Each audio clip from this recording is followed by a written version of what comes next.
Hello ladies and gentlemen, welcome to this meeting of Portsmouth City Council Cabinet. If we quickly run round the room just so everybody introduces themselves so people know who we are. Just in terms of housekeeping, no fire alarm expected, so if it is, it's real, meet at Victoria, and there is a live streaming, I don't think, it's pointing in this direction, so if members of the public are in the gallery, you won't be filmed, but everybody else will be. Shall we quickly go around and introduce everybody? Gail, do you want to start? Yes, Gail Hancock. I'm the Interim Deputy Director for Children's Services. Peter Bell, Deputy City Solicitor.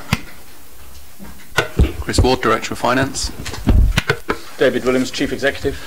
Michael Lauder, City Solicitor. Joan Miles Smith, Democratic Services. Councillor Steve Pitt, Deputy Leader of the Council, Cabinet Member for Culture, Leisure and Sport.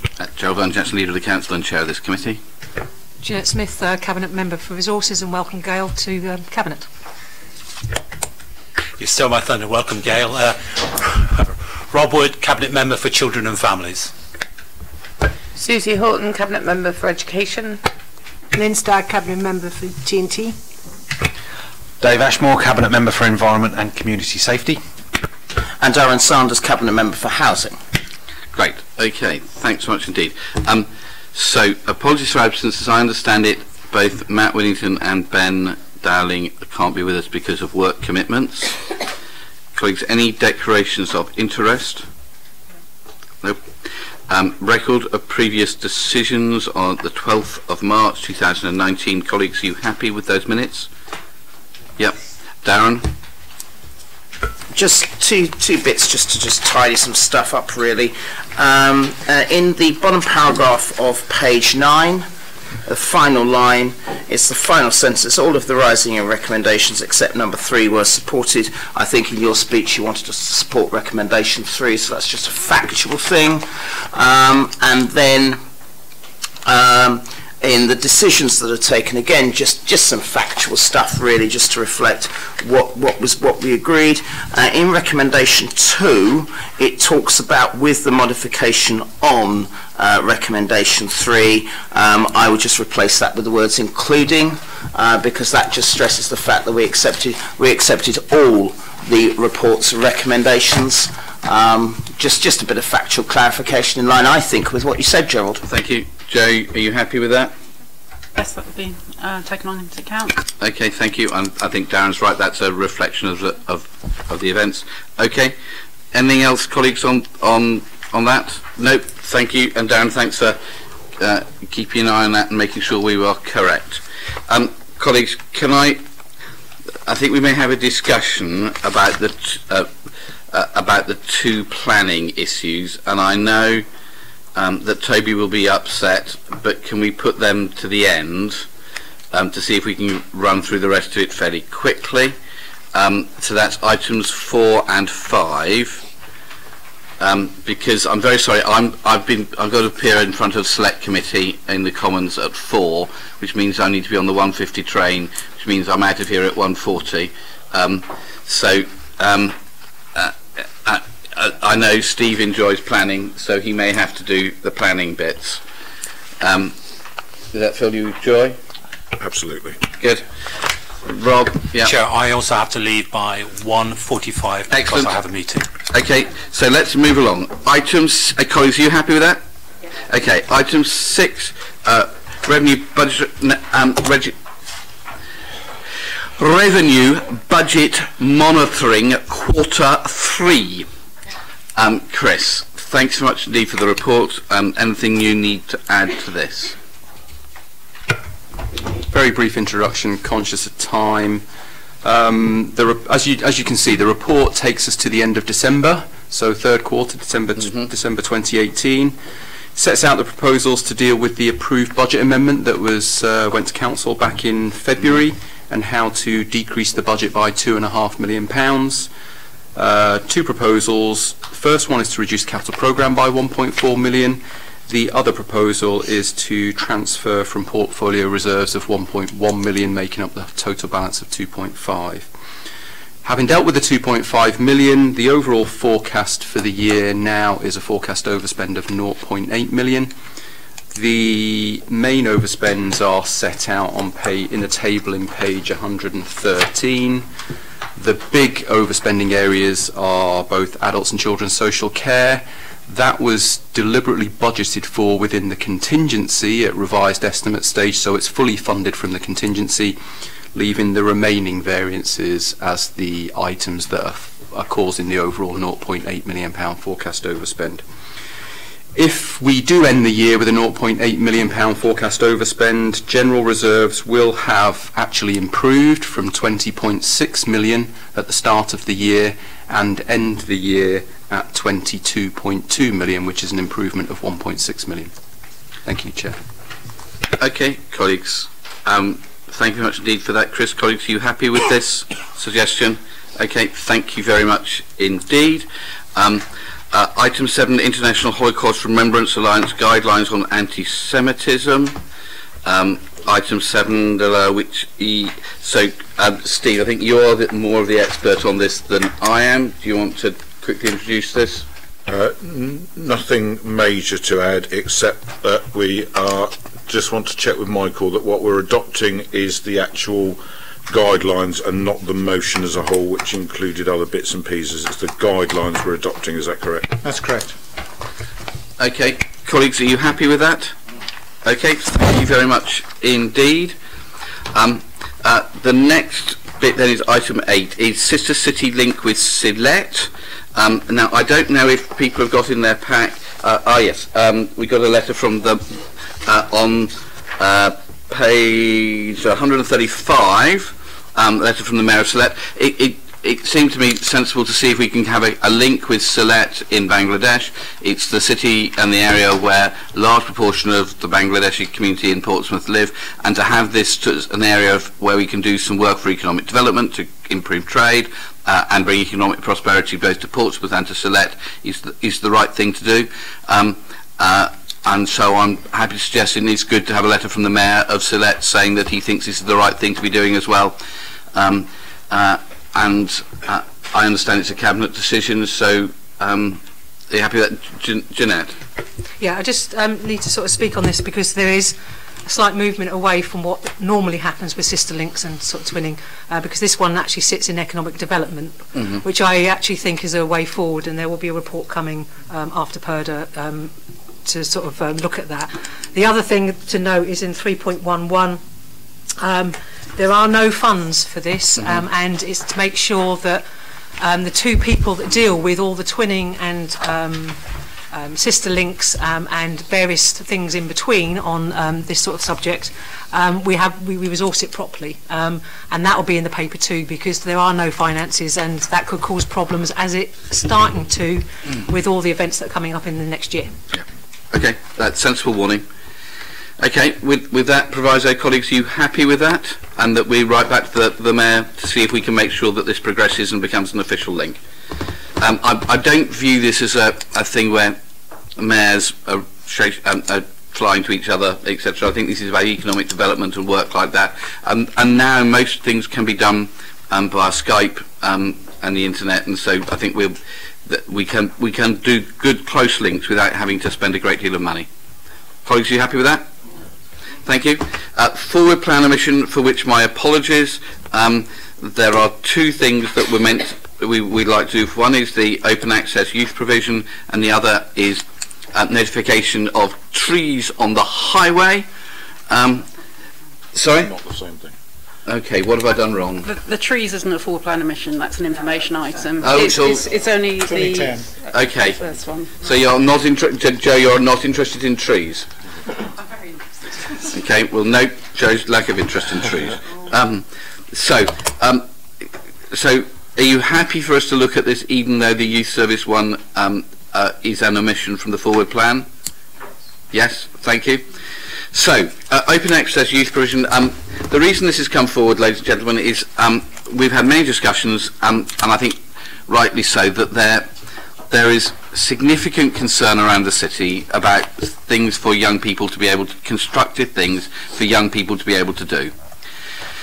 And the City Council, because of the decisions that have been made in the past, has protected the youth service in areas where there's council housing, because the youth centres were moved into the council housing revenue account. And so in Portsea, in Somerstown, in Paulsgrove and Wimmering, and in Buckland, that service has continued.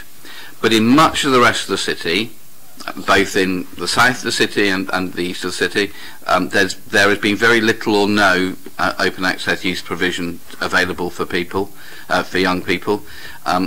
We're therefore wanting to make sure that we provide that, not directly through the council itself, but through working with the voluntary sector. And so we've been able to find some money. So it's £250,000 a year for 2 years to be able to provide open access youth services for people, for young people in the city. And I'm incredibly grateful, and I wish to place on record my thanks to everybody who's been financially flexible in terms of being able to do it. I know officially it comes out of the Environment and Community Safety portfolio, but actually everybody has chipped in to try to make sure this happens, and I am very, very grateful to all members of the Cabinet for that. So I hope that what we'll be seeing through this year, and the plan is to make sure that it's up and running for the summer holidays, is that there are constructive things for young people to be able to do. Personally, I think a lot of sports-based stuff works really, really well, and the experience of it in the past has been very good. And I'm very grateful to people for their flexibility with that. But Gail, would you like to add something, or tell me I've said something wrong, or introduce it, and then we'll come to other colleagues? Okay, I'm very happy to introduce it. I don't think you said anything wrong. That's highly unlikely, but and if you had, I wouldn't say so. So this is an item, as you have outlined, to propose to commission local voluntary sector organisations to provide an open access youth provision. I think you've covered all of the issues regarding the geography of where that will be targeted. It will be building on the open access and playground provision already aligned with council housing, and it's really important that we look to align that. The aim is to help vulnerable young people to keep them safe and well. Part of that is about building trusted adult worker relationships, providing assertive outreach into the community, and to ensure that there is that constructive programme of activities. We are looking, subject to agreement today and procurement, to get this up and running as soon as possible for the summer holidays, which is a really important time in the calendar for young people, particularly when the schools are out over their summer break. And it is focusing on sporting and physical activity, but also looking at cultural issues and the arts as well. Brilliant, thank you much, Gail. Colleagues, anybody like to add anything? Nope, okay. Darren?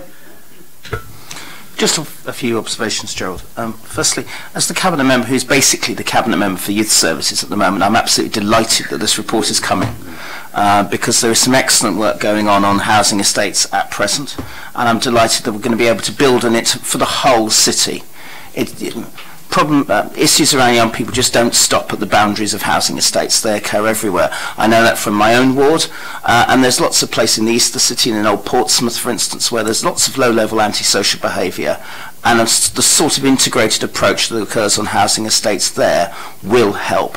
I'm delighted that we're able to start bringing back a citywide youth service, because I know that's one of the main ways in which we can make teenagers in particular, and the sort of teenagers you've rightly identified in this report, lead better lives.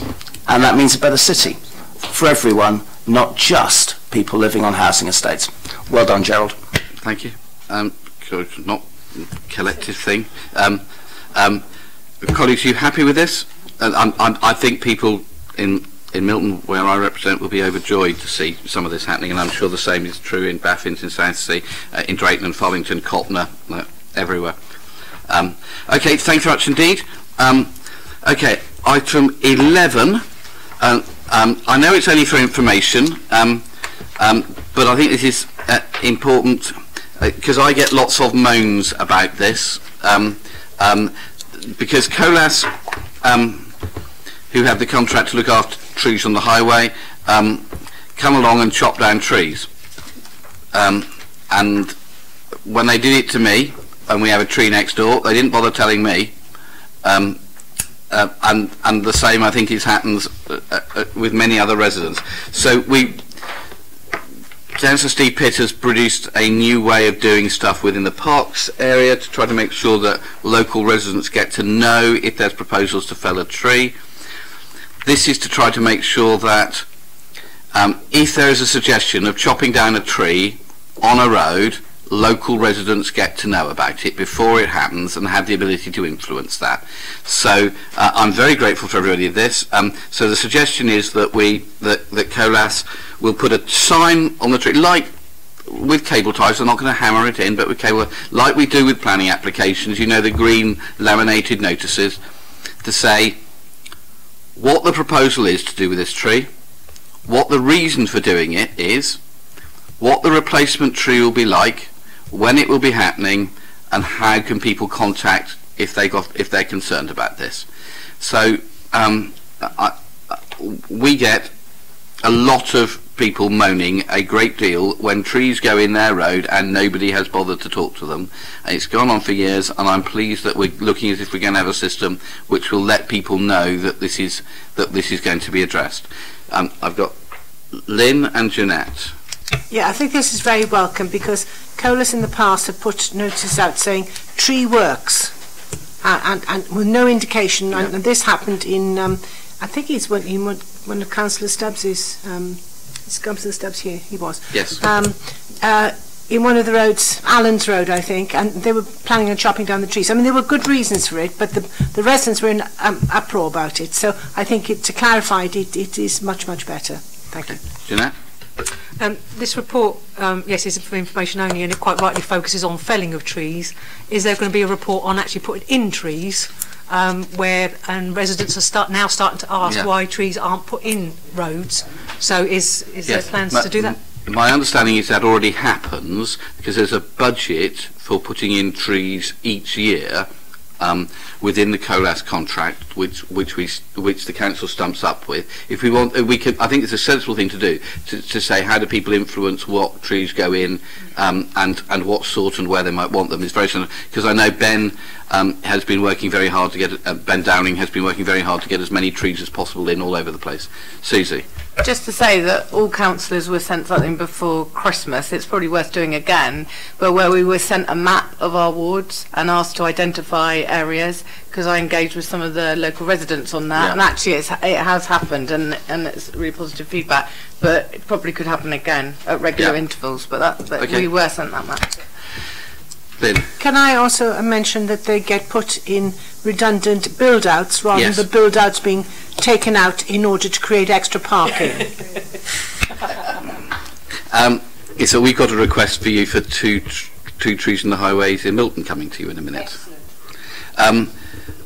Okay, colleagues, are you happy with this? Yep, thank you very much indeed. I hope it will mean that local residents get to know what is planned, and have the ability to influence it. Because normally, if you tell people, okay, this tree is diseased, we're taking it out, but we're putting another one in, people are on the whole fairly happy. But actually, it's letting residents know, and so they can comment. All right, Lynn, sorry. Can I just add another thing, and that is when trees have to be cut back quite a lot, because again we've had a lot of complaints. I think they were in parks, actually not on the road, but we've had a lot of complaints from residents when trees were cut down around the Baffins Pond area, and it was for sensible reasons in order to allow the trees to grow, but it's excessive pruning as well. It's not just taking them out. And I think Steve's picked that up in the parks bit already, so it's been useful learning. Okay, folks, well we got through that remarkably quickly. So thank you very much indeed for that. Can we then go back to item 4, which is the Housing Targets, Housing Supply and Authority Monitoring Report. Item 4, and I have both Judith and Luke want to come and want to come and talk on that. So welcome, colleagues.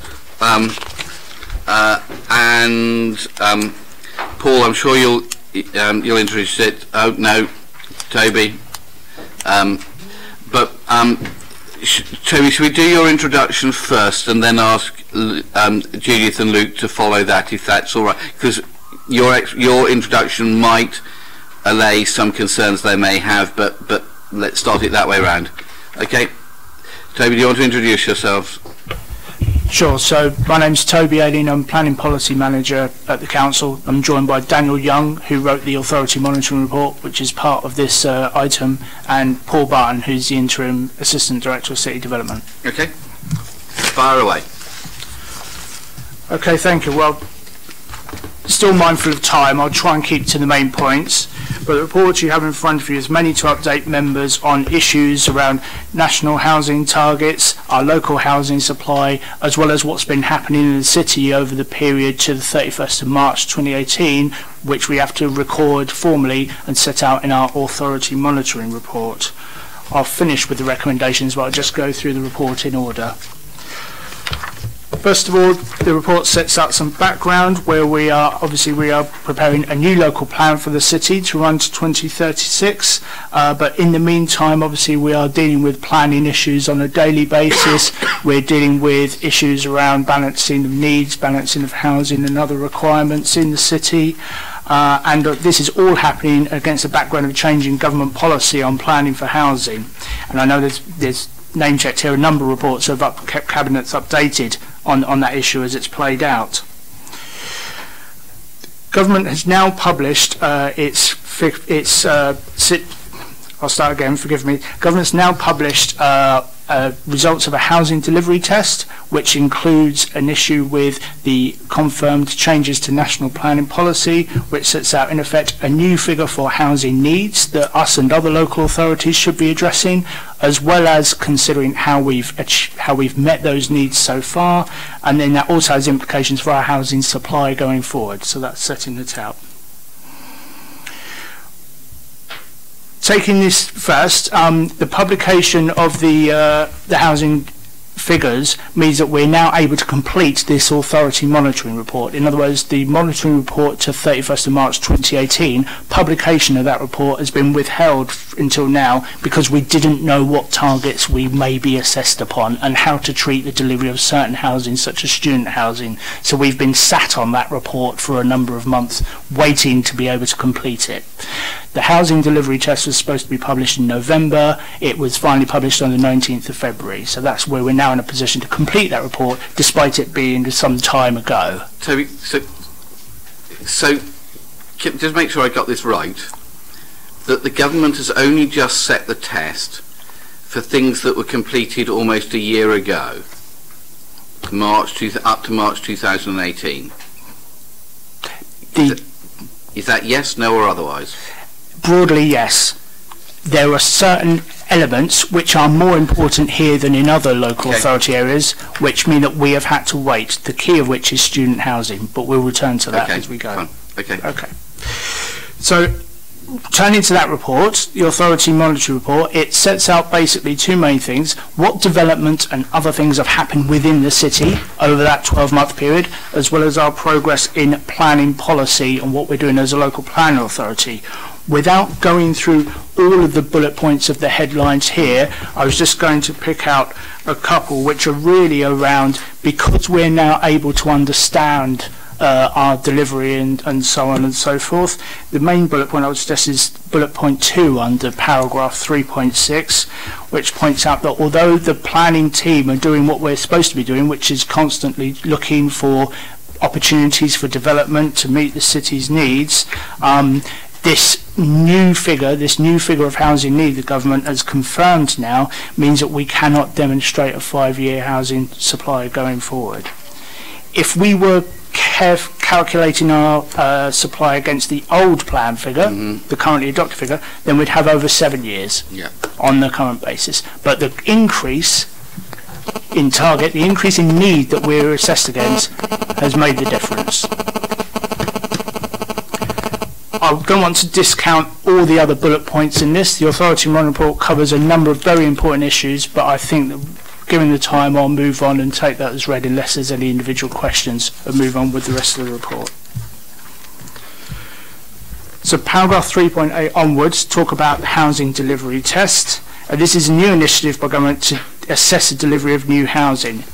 It contains two elements, which is housing delivery, and that includes these nationally produced ratios for the delivery of student accommodation and other communal accommodation. In other words, what's the equivalent housing or dwelling figure for that, as well as the housing requirement for those years. And in the context of this delivery test, forgive me, but this is its own thing, its own bespoke thing, that requirement is made up of a mixture of old local plan targets, new household projections, and increasingly new local plan targets coming through. So that target that we have been assessed on is a sort of moving feast, and you see that in the body of the report there. So there's housing delivery and housing requirement. One divided by the other gives you a ratio. If you achieve less than 95% of that test, then there are certain sanctions which fall into place, such as depending on how far your shortfall is, you have to produce a local authority housing action plan to address under delivery, and the further away it falls, there are planning sanctions, so that you end up placing less and less weight on the local plan as a whole. The results of where we are now are at the top of page 5 in the graph, in the chart, sorry. And there are three elements to it. The black line shows that changing requirement we've been assessed against, and then the bars show two elements. The darker bars along the bottom, the darker element, that shows, if you like, the housing delivery. The lighter element above shows the equivalent amount that the government says we can count for student housing.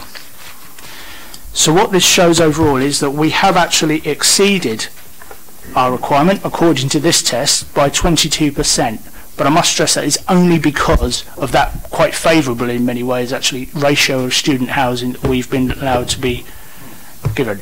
In fact, it's not allowed, it is just published by the government. So that's what we've been given.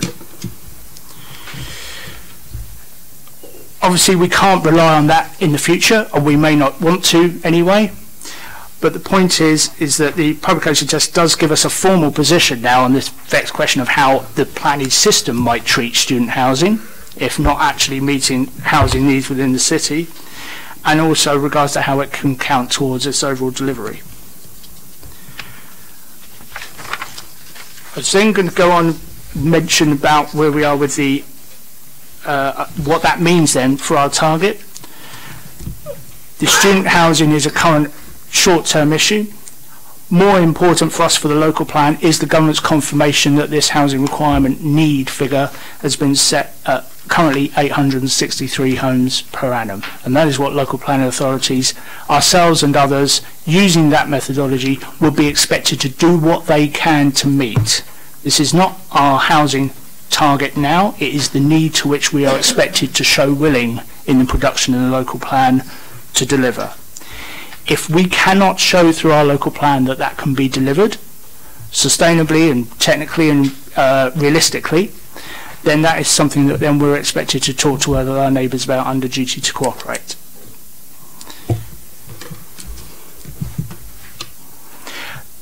That section also includes a table that just, again, from memory, just compares the current sort of the various housing figures that have been bandied about over the last sort of 18 months through various methodologies, comparing the existing adopted plan, previous work that we've done, and the standard methodology, with a small thing to say that because of the inputs to that, we may get a slightly different figure in the coming weeks to come, but it will be around that 863 figure. In other words, much higher than previous estimates of need. Looking at that then, we've looked at this delivery test. We now have a supply test to consider, so that looks forward 5 years and to see whether we can demonstrate we have a 5-year supply of housing. We're expected to maintain a 5-year supply of housing and publish an update to that each year, which we've been doing in our authority monitoring report. Because the plan is over, the adopted plan is over 5 years old, the National Planning Policy Framework requires that housing supply is measured against this new standard methodology figure. So instead of measuring against 584 dwellings a year, as we used to be, we're now measuring against 863. And as I've said, this means that we can't now demonstrate a 5-year supply, even though we've been doing what we should be doing and identifying sites where we can.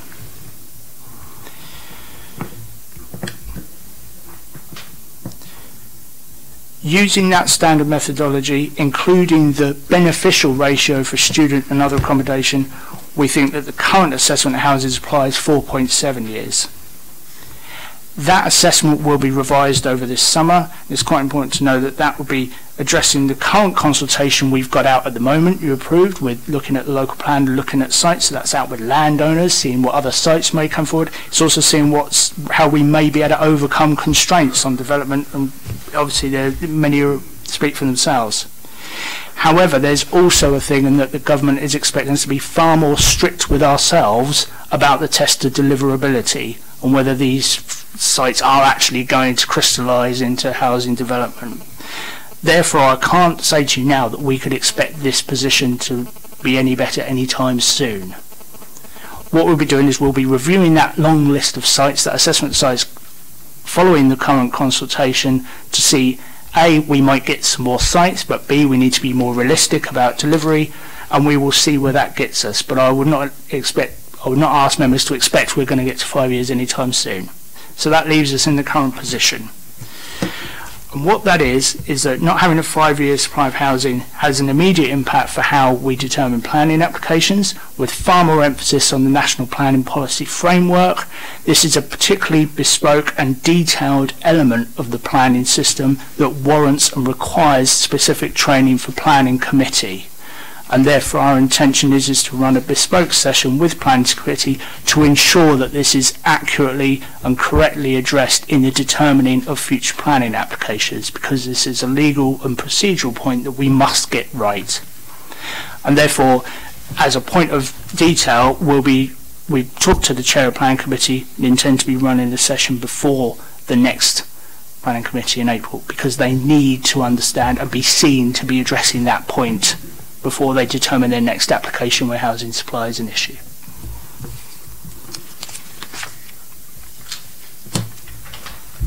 I think for now, all I would just say in the round is that this is placing Portsmouth in a position that many other authorities in Hampshire have been for a little while with housing supply. However, it is the case that we are where we are, and that we need to now be focused on national planning policy until such time as we can bring forward a new local plan with all of the other requirements, constraints and technical issues that entails. So it's national planning policy is our first port of call. So, Toby, can I ask just quickly, this is happening to us because we did the local plan based on what the government said the rules were at that time. But the government has now changed those rules and therefore said the plan that we brought forward, even though it did work under their previous rules, now don't work under their new rules. The bit I'm struggling with is what's going to be the effect in Portsmouth that people will see? Is this going to mean it's easier to get planning applications through, and if so, for what? If that is so, how can we bring an update to the local plan to bring us back up to the 5-year land supply and see how we can do that quickly? And thirdly, the government has told us their top priority is that we should be addressing air quality issues. And air quality issues mean, and we've written to the government to say, means that we should be building fewer houses, not more houses, because the more houses you build, the more central heating systems you have, the more cars you have, therefore the more air pollution you have. Where are the different bits of government talking to each other about working out which of their priorities they really want us to address as the top priority? Is it their priority that we should address air quality and therefore reduce development, or is it that their top priority is housing and therefore they don't care about air quality? Because we can't do two things at once. You can't cycle and juggle at the same time. Well, I can't anyway. And we can't do both of those things. So is there any clarity? Is there any joined up thinking within government at all over any of this? And if there isn't, what's the practical effect on us? I'll have a go at the planning side. National Plan policy says that we must identify the needs to not have air pollution. Identify the needs, see what you can deliver. If there are constraints, and they would say that air quality is very much one of those constraints, then you see how they can be overcome, and the extent to which they can be overcome is then in effect what your plan figure is. That's the approach. So the need is the need. You then see if you can overcome the constraints of air quality, the environment, the balance of other competing uses, and then that is what you're left. And that is all in the mix. So there is no pecking order in national plan policy. I can't refer you to something that says that one thing is more critical than the other in that regard. Because I think people, members of the public, would be stunned to think that the government is saying to us on the one hand, improve air quality, but on the other hand, build lots more houses. And I think we need to be clear back to government that if you are wanting us to reduce air quality stuff, that we need to be able to reduce the amount of build that's being forced on us, so that there is less housing being built, not more, and that should be down to us locally to decide. Paul, and then I'm then going to hand over to Steve, and I know then we got the deputations. I think there is a lack of clarity from government about which takes precedence. From my perspective, I think this is going to be one of the big issues that's played out at a local planning inquiry. But we have, given our position in planning terms on the 5-year land supply and how that plays out under the presumption of sustainable development, that is part of the reason why we are taking the briefing for planning committee, which is being undertaken with a QC, to give us some advice on how to play that. And one of the questions we're going to specifically ask them is how that impacts about the directive on air quality. So we're taking decisions at planning committee on an ongoing basis from an informed position. Okay, thank you, Paul. That's helpful. So we've got deputations now from Councillor Judith Smythe and Councillor Luke Stubbs. Who wants to go first? Okay, Judith, jump straight in. Chair, sorry, before that happens, sorry, I've got to go. I'm sorry, Judith, etc.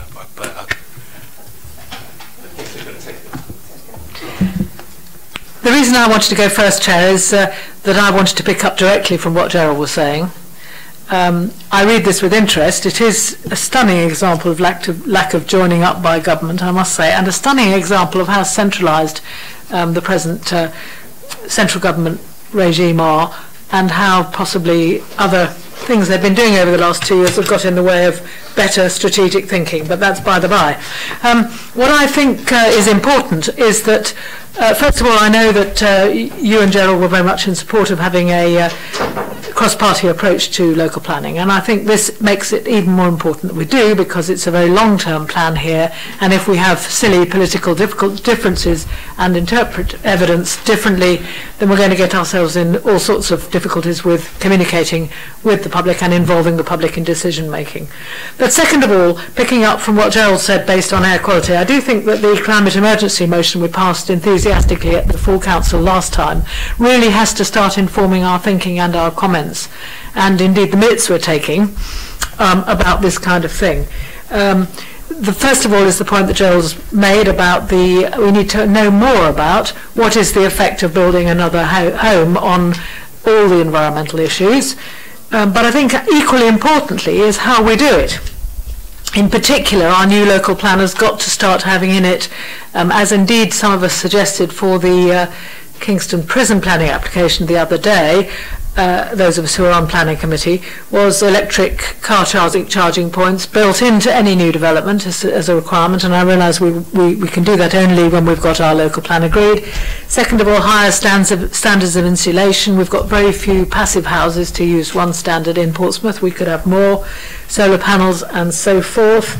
And of course the links with new significant links, which I think are already in our thinking. This isn't is about links to better public transport and an integrated transport, cycling and walking infrastructure.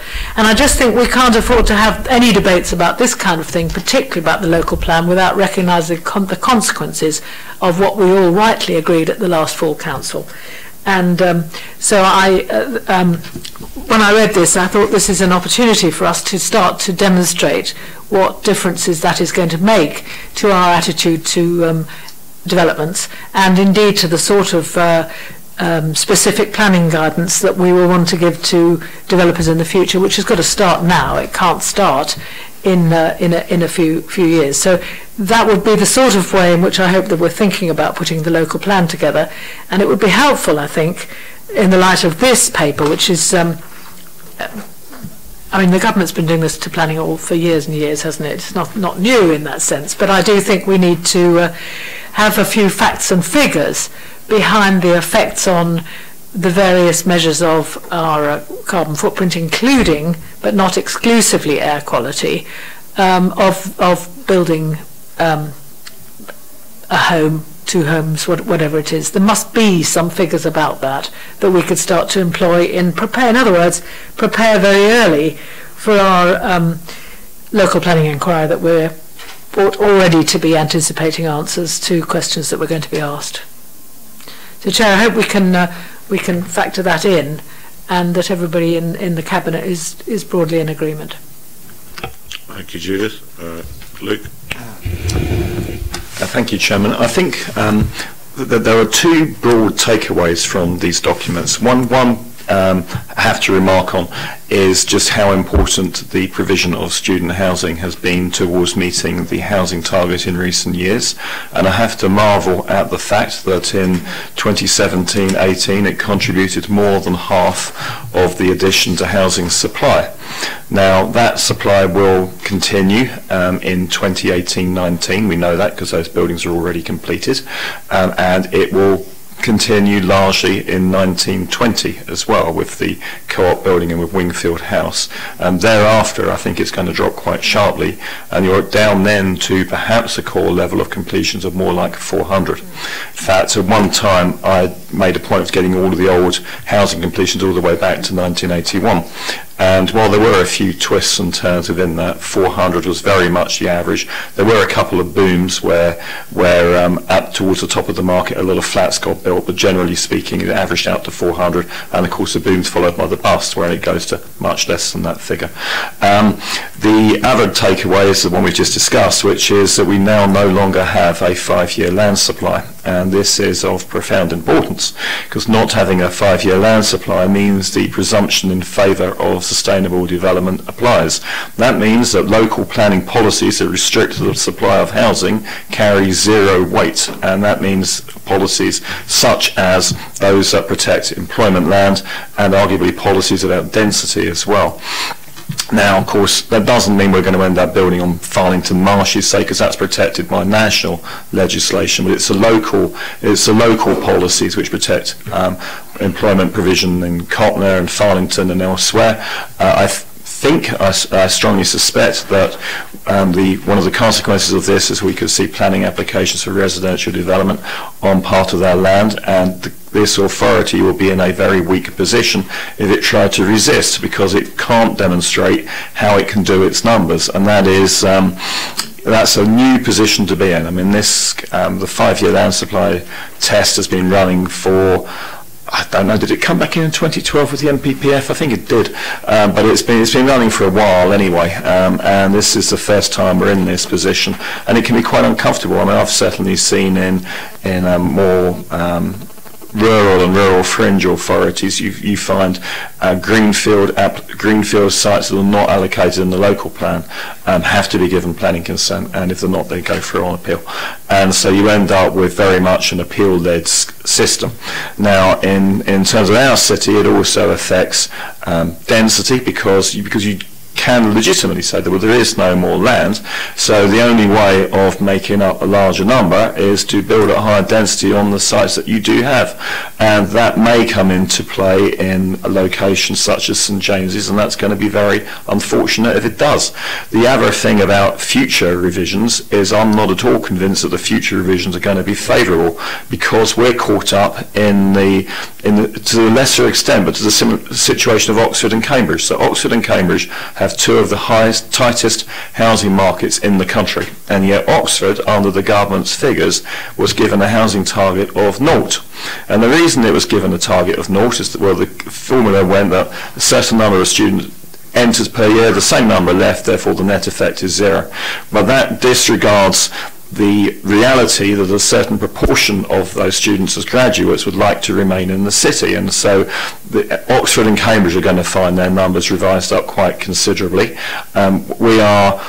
The effects in Portsmouth would be lesser and more muted than that, but I think that you may still see some partial evidence of that. I wouldn't be surprised if one of the consequences of having a large number of university students, which I've always said I think is a very good thing for the city, but in terms of this formula, whether it might have an effect of pushing up that number somewhat further.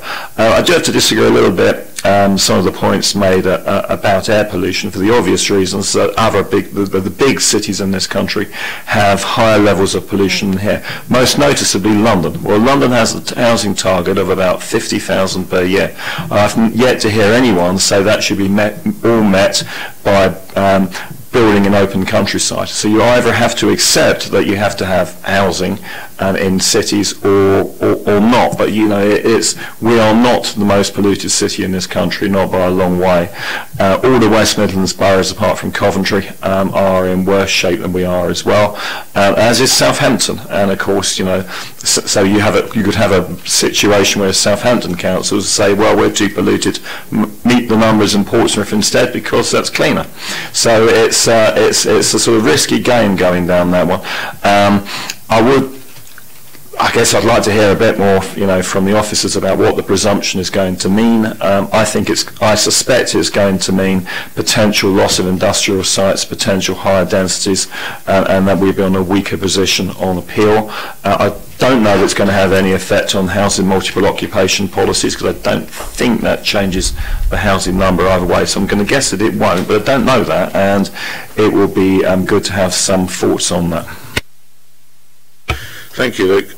Toby, would you like to pick up on a few of the points that Luke and Judith made there? I'm particularly interested in the knowing whether HMOs have any impact on that. I don't believe they do they? At present, no, they don't. So, you know, going from a family home to an HMO and back again does not impact on those overall headline targets, although they're obviously clearly meeting different types of housing need in the city. Yep. And Councillor Stubbs, as far as I know, is right in the points that he made around the potential impact on the city of this happening. Is this 4.77 years land supply effective as the calculation figure immediately? Do we get any opportunity whatsoever to ask for a stay of applications, since the government's spent a year mucking about trying to come up with an answer and we're in the middle of redoing our local plan? No, it's with immediate effect. It's new evidence, so that's got to be factored in immediately with our new planning decisions undertaken by Planning Committee. Okay, and for clarity, does that apply to applications that are made from today or from a certain date, or any that were in train? Where are we at with that? Decisions from today, in effect. Okay, thank you. What happens about applications that have been deferred for one reason or other? Forgive me, yes, it's if you make a planning decision from the moment that was the position, then that is the rules of the game, if you like. It is MPPF. Okay, looking at those impacts. Am I right in saying that we don't have the opportunity to do any amendment to the existing local plan that can help us with this? It wouldn't be quicker than bringing forward a new local plan, is my advice. Yep. And can we have an update on the expected publication date for the new local plan? Sure, so the current timetable is that we aim to be out with a draft plan at the end of this year. With a view to confirming it? In early summer next year. But we did always say we would be taking a report to members in the summer after this consultation, we're mapping out clearer the future work that needed to be done. There's a dangerous gap. You can, Luke. Which is, I understand that local plans have to look forward 15 years. If this isn't going to be adopted till next summer, that would take you into the middle of 35, and I always thought this plan was going to run to the end of 34. Just a small point, but we have actually extended the plan period so it runs to 2036. That was a cabinet decision previously. That's right, we confirmed that earlier. Colleagues, any questions? Lynn? Yes, it's not just about building extra houses in cities, it's about the lack of transport infrastructure to cope with it. And that in turn leads to increased traffic, increased air pollution. Even if you clean up the air, which eventually we will do, but it's a long process. But also it's the congestion that is on the roads.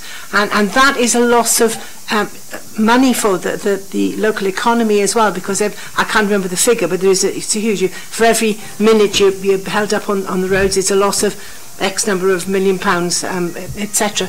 I've just chaired a meeting of the South East Hants Rapid Transport Group, which is putting in a bid for up to £200 million as part of the Transforming Cities Fund. Now, a lot of that money is going to be dealing with the problems we've got at the moment, with the existing transport problems, let alone what we've got in the future. I mean, for example, this doesn't apply to Portsmouth, but for South East Hants, for example, they're dealing with Wellbourne.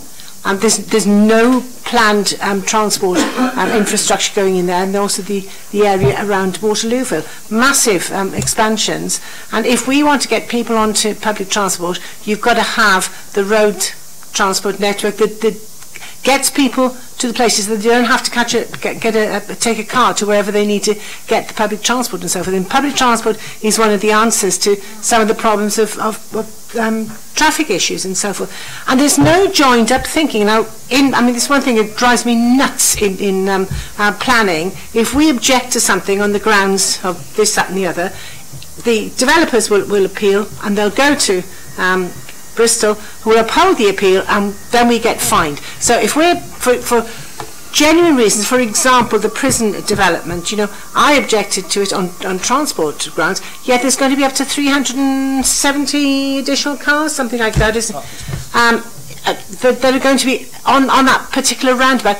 That is not taken into consideration, so you're going to have major problems there. So whoever does DEFRA, Department of Transport Planning, they need to actually talk to each other occasionally, and have a joined up plan, and that's not happening. And it's not just here in the city, it's across the country. South East Hants and also Southampton are having the same problem with Southampton and Hampshire bid for this Transforming Cities Fund. So, thank you. We need to put in a strong, I think, protest or push central government, because we are the ones who are suffering from it. Yeah. I think we all agree we've had far too long governments looking at the next election and not the next generation. But Darren. Steve, if I may ask the team a couple of questions, and then whenever anyone else has asked a question, I want to come back with some comments on some possible ways forward, if I may, Steve. Toby, how many homes a year can the city theoretically cope with? What we have done at the moment is we've published a capacity study that sets out, in accordance with the identified sites at the moment, what they could deliver. However, that's not a policy statement that addresses things such as transport, community infrastructure, schools, or the rest. That work has not been done. We're still undertaking that. It will be the job of the plan, when we publish a draft plan, to actually come to that view as to what the right level of development can and should be achieved in the city over 15 years. We're not in a position at the moment to answer that question fully. The reason I mention that, Toby, is that in a previous report, when we were discussing the local plan, there was a line in the report which said the then statement of housing need, which was the push statement of housing need, was more than the city could theoretically cope with. So I'm guessing that the 863 total that's been imposed on us by government is nowhere near or far above the level that we can theoretically cope with as a city. That is correct, is it not, Toby? Yes, our starting point with our current understanding of the capacity of the city on its own is that we're something like just under 3,000 homes away over the planned period. So even if we are able to overcome the sort of constraints we've talked about today, we still can't see a way through to meeting that identified need figure of 863 a year. Thank you for that clarification. In the housing team, the team is looking at building homes on land we own in Havant, and a reasonable number of them, to help deal with the issue. This is Portsmouth City Council land in Havant. Now, I know those plans, but presumably when it comes to targets that we've got and the 5-year land supply, that's not included in what you've got here. Am I correct? Today that very much is the case. However, as we bring forward our local plan and as Havant finalises its local plan, which is currently out for consultation, the extent to which those documents record any element to which housing is being delivered in Havant, if you like, counts towards anything we can't meet, will be reflected in the future assessments of where we are with our supply, if that makes sense. Good. When we take the local plan through its process, if there is, and I don't know the figures, if there are 2,000 houses for Portsmouth residents being delivered in Havant, we have to have that documented through the local plan process, and that will enable us under the duty to cooperate to demonstrate that we are meeting our housing needs. We don't necessarily have to meet those figures entirely within our own boundaries, but we have to demonstrate where that additional requirement can be met. Thank you, Paul. That's one task for my next meeting sorted then. In Milton, we have a neighbourhood plan. The neighbourhood plan is likely to be in a shape where planning committee colleagues can give it some weight before the local plan. That's the current estimate. Again, in terms of development there, because that affects St James's and the Langston campus sites, how does that have an impact on the situation that you're outlining today? Either Toby or Paul to answer that, please. As I understand it, although it's not yet with us formally, but the Milton Neighbourhood Plan does not set a housing figure for the Milton area. Therefore, it's all really to be considered in terms of individual planning applications and how that is best to be managed. In other words, if there's a lack of housing supply in this area, then there's a lack of housing supply in this area. So, and I just want to finish this, Steve, if I may. So, strangely enough, in terms of individual applications, that sounds to me as that actually may have more significance in terms of planning applications in the neighbourhood plan area, given that effectively the local plan has to be superseded by the MPPF, than the local plan will. Have I got that wrong? So the Milton plan is of more significance for developments in the plan area than the local plan would be. Have I got that wrong when it gets started? That's when the plan gets started in Milton. Forgive me. Any planning application within the Milton area, once the Milton neighbourhood plan's in place, would be determined with reference to both the city local plan and the Milton neighbourhood plan. However, until the Milton neighbourhood plan gets to a certain point, we are where we are with looking at national planning policy, same as we are with the city plan in effect. Is that? So thank you for that, Toby, and thank you for your indulgence, Steve. That's all right, Jeanette. Yeah, thank you. I have quite a lot of concerns, not about the report and not about what you've said, but when you've got housing delivery test results in front of you that are slightly fudged by student accommodation, people who are on the housing waiting list don't give a flying fig that it's student accommodation. All they know is they haven't got a home. So how are we really going to address that? The other point that I have concerns is we pass things at full council about climate change. And that should now be driving every single thing and every single decision we make, including the local plan. And it doesn't seem to be. We have to do radical change, and we're still going on the same way we've always gone on. And it's bits here, bits there, local plan here, whatever.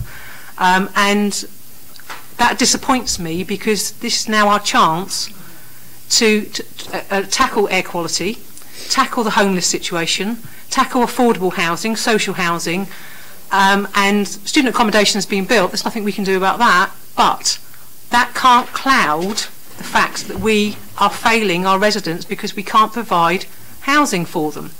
we need to address the car issue. Whether there are arguments about parking or all sorts of things, we have to move away from the car. It's about public transport and everything else. So the local plan has to join all these things up, now knowing we have bad air quality, knowing we've got a problem with too many cars on the road, knowing we haven't got enough homes, and we're missing a golden opportunity. And someone once said to me, don't waste a good crisis, David. So please don't waste a good crisis. I think it's a fair point, Jeanette. Toby, could you just let us know whether the resolution made at full council will impact on the development of the local plan? Can I pick that up, Steve? Yes, it will. We're aware of that, and that's part of the reason why we're setting up the local plan cross-member local plan working party to ensure that all these evidence streams, all these discussions come in, and they drive forward the planning policy into the future. Thank you, Paul. Any further comments from colleagues? Darren. Thank you, Steve.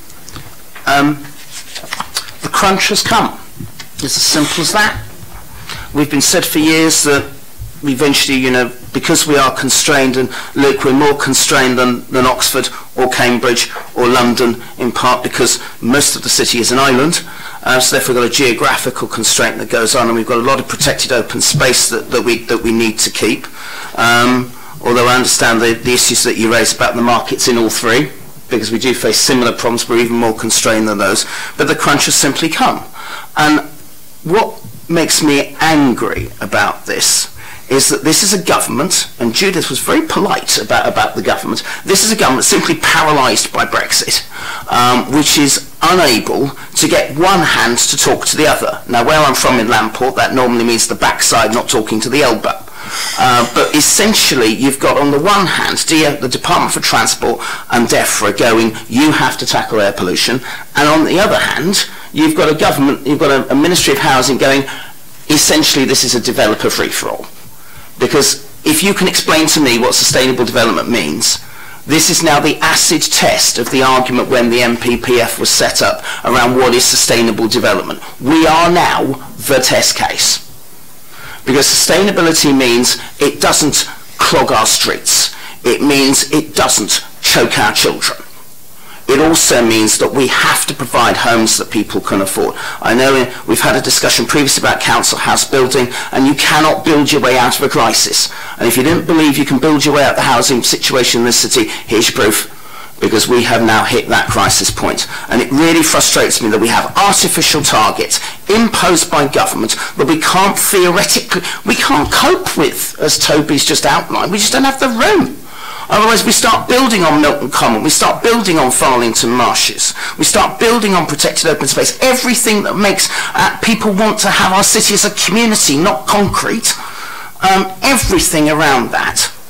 And yet now we're faced with a real problem of government departments not talking to each other and not thinking about the consequences for people, because they're paralysed by, as some politely described it, other things. Yet we have to live with this situation, and we have to find a way out of the situation. And I would want, ideally, Steve, I would want a pretty detailed explanation of of the officer's interpretation of what sustainable development actually means for Hugh Mason, for Judith, and for other planning committee colleagues before their next meeting, because this is the test. And it's going to have to stand up and appeal. And I fear with the current government approach that the word sustainable may not be as green as it could be. So that makes me highly worried. The other bit of the paper that really intrigues me is one of the tables, and it's a table around affordable housing market completions. And as per usual, I can't find the number. I can't find the table. But it's a table in the Authority Monitoring Report which shows the lack of affordable housing that has been approved at Planning Committee since 2014, which has been, here we are, the table is on page 48, I waffled for long enough. So from 2014-15 to 2017-18, 87, there's 124 affordable housing units were secured. That's 124 over 4 years. There's another 49 that were proposed to be affordable. So that's 182. That's less than were approved in 2012-2013.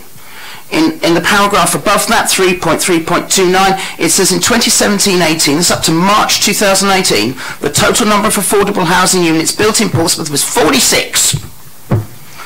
This is not a great position, colleagues. But again, it shows that we all have to do things together, and that's why it's important that we have homes Portsmouth people can afford, and that's why, for instance, the only redeeming feature of the prison site is that we are now working with Vivid Homes to provide 187 of them. But I suggest people, colleagues who want to find homes Portsmouth people can afford, read that table and weep. So, we have a situation we don't want to be in. We have artificial targets which are now from government, which are creating a really difficult situation for our city, and I would propose an additional recommendation, Steve, if I may, which is recommendation 4, which is to endorse the administration's view, this is in the letter Gerald has sent to DEFRA and DFT, that the government's artificial housing targets be replaced by a target reflecting local housing need and local sustainable development, in line with government, the government's desire for us to tackle air pollution and the fact we are in a climate emergency. It's a small sop for the situation that we're in, but unfortunately it's the best we can do. I cannot say I am pleased. I thank you for your indulgence with me, Steve. This is the only time I have got angry since we resumed power last May, and I'm angry because the crunch has come. We now face a real situation, and we face a government which on the one hand wants us to build more homes than we can afford, and on the other wants to make sure our children don't choke and our city isn't clogged up. And those two things don't go together, and it's about time we made sure they did. Thank you, Steve. Okay, so colleagues, got a proposal from Darren. Lynn? Yes, can we add transport infrastructure that can cope with the increased amount of housing? Because I think that is vitally important. The air pollution is directly linked to the transport. I'm happy to add on the end for Joanne's benefit, and the need for proper transport infrastructure, not least because I'm really worried that the situation now will mean that any future development at St James's may be more than the roads can cope with. Can I just add that actually the transport infrastructure is there already, and it's additional things that come to it that the transport infrastructure can't cope with. We can't build any more roads unless we knock down lots of houses, which is a bit counterproductive, you know. So I think that's the important thing, that it's got to be the amount of housing that the transport infrastructure can support. Yeah? Okay, thank you. I was going to chuck in that the government also ought to stump up the money to protect two nationally important historic assets in Southsea Castle and Long Curtain Moat while they're at it, because all we seem to get is an endless narrative of not joined up thinking and not very clever behaviour by people who were sat miles away and don't even seem to realise that Portsmouth was largely an island, but we'll spare them the amendment that. Joe, have you got a formal word you could read back to us? That's what I was worried about. I'll liaise with Councillor Sanders. Yeah. I'm happy to read it out for the 48th time. No, you're fine. We'll let Joe deal with that afterwards. Colleagues, are you all happy with the additional recommendation that Councillor Sanders wishes to add? Michael, no reason why we can't add that recommendation. Okay, all in favour? Okay, and all in favour of the other recommendations that are already in the report, unless anyone has got any further to add? No? Thank you very much indeed. That concludes that item. Judith? I think that was a splendid debate.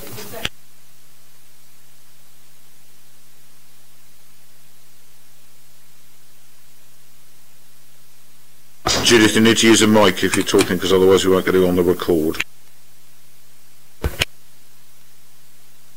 I'd like to draw attention, Chair, as we've got the forward planning team here with us, that this does mean a very different sort of public consultation will have to be done on the local plan from what we've done in the past, because we won't be able to get the recommendation that Councillor Sanders has put through today unless there's pretty good understanding among our citizenry that this is what is the Council's view. And this is the first, if you like, of many struggles that are going to be in trying to get the climate emergency recommendations through. And I think that's another reason why it would be good to have a meeting with the local planning inter-party group, which you've very kindly agreed to set up, so that we could have some conversations about the sort of consultation we needed to have to help the public join up all these things. Yes, I don't think you're going to need to send from us about that. Since last May, we've consulted a record number of people about the Council's budget proposals. We massively expanded the consultations around the proposals for the sea defences. We've already had consultation events around the potential for a super peninsula, etc., off Tipner.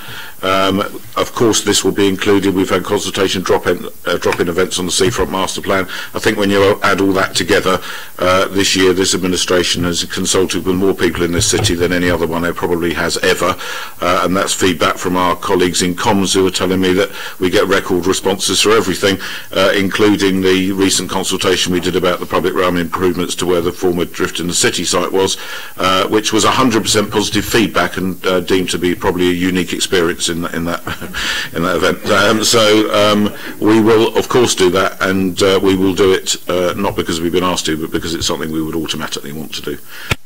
Okay, next item on the agenda, folks, is the SIL adjustment, which is found on pages 105 to 110 of the papers. And Chris, are you presenting on this? Mr. Chris Ward, then, please. Thank you, Chair. Sorry, Chris, just we will have a deputation for Judith to follow your report.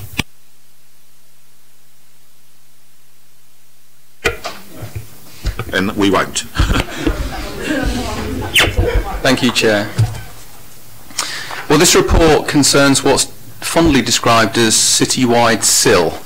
So what that means is that any SIL receipt that's received for a development that is deemed to be a significant development and is over £1 million in value, or where the SIL receipt is over £1 million in value.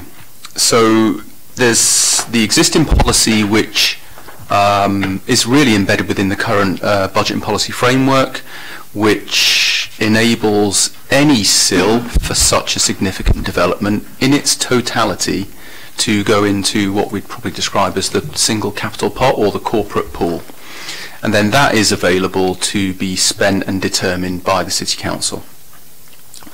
There's an alternative proposal within this report that suggests that you might want to reflect on that policy choice and accept a proposal that is more akin to what happens to developments that generate less than £1 million worth of SIL, which suggests that the first 150,000 of a development that would generate £1 million SIL should go to the neighbourhood in the same way as all of those developments that generate a receipt of less than £1 million do. So it's a genuine policy choice.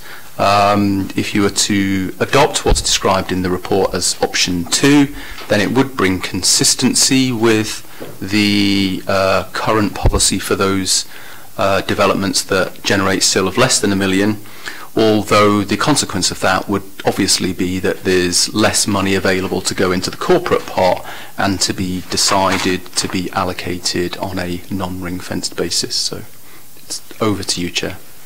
Thank you, Chris. A question from me. Under the current rules for smaller developments, am I right in thinking it's linked to the number of units that are going to be developed? It is generally linked to the number of units, yes. So this won't be, is that correct?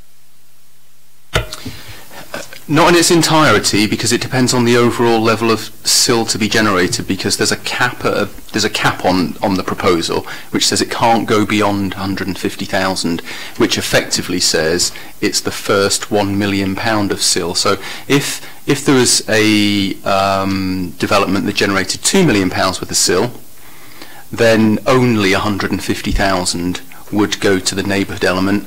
the balance would fall into into the current regime and be available in the, if you like, the single capital pot, and be available to the council to determine more freely how it would look like to allocate that fund. Okay, so just for clarity for the one person who may be watching, are we able to confirm then that this change will not artificially inflate the amount of money going towards SIL that would go to it if it was a smaller development? In other words, we're not giving more per unit to the ward SIL than we would be otherwise.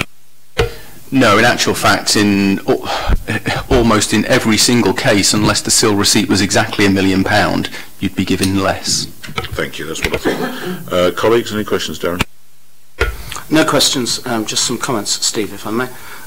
This is very welcome, and I think the compromise that's been put forwards was pretty much, Lynn and I are the only two survivors of when this was first decided 6 years ago, who are here, but I think this is precisely what we wanted to do 6 years ago, which was to make sure all neighbourhoods, local communities benefit from all developments that exist without necessarily totally destroying the need for major developments actually to have citywide benefits around key areas. So this to me is, this rights the wrongs of 6 years ago. I'm disappointed that nothing has happened over the last 4.5, 5 years about it. I'm delighted something's finally happening, and I think it's a very suitable compromise. My only suggestion would be that the procedure will take effect from when any payments start on the 1st of April 2020, as opposed to any decisions that are taken.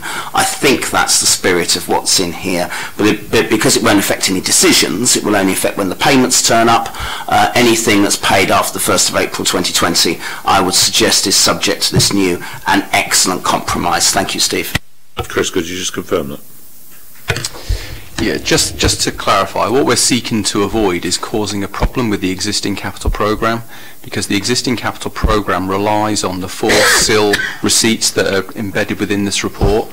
So in terms of our overall capital planning process, if we recognise this from 1st of April next year, then we shouldn't cause a problem within the existing capital programme. So that's the reason for the date, because we've already passed the point where the council has determined how it wants to allocate its capital resources. The date wasn't the problem, it was just to make sure it's from when the payments start from then, as opposed to any decisions that are taken from then, recognising the 4 schemes already in the programme. So that's why the date is a good one. Lynn? Yes, I welcome this. I was very cross, like Darren was, when the still money from the prison was we're not going to get anything in Baffins. And we've got an area, coming back to one of the other items on the agenda about the youth programme. One of the things, I've talked to a lot of local kids in Baffins, and the one thing, the boys in particular, and I'm not being sexist here, I mean it's literally the way they've fed back, one of the things that they would like is a BMX track, and we have got some space where we could do that. I'm not saying we would do it, but we'd need that amount of money to be able to do it. There's no money obviously in the general coffers for that sort of thing, but that's the sort of thing that we could spend the money on that would take a lot of these kids off the streets where they're causing antisocial behaviour, because there's very little available for that 13 to 18-year-old age group, and this takes a lot of their energy and so forth, so I welcome it. Okay, colleagues, any other questions? No? We're all happy with that? Recommendation 2? Yes, approved. And I think, unless Joe tells me otherwise, that concludes today's business. Thank you all for coming.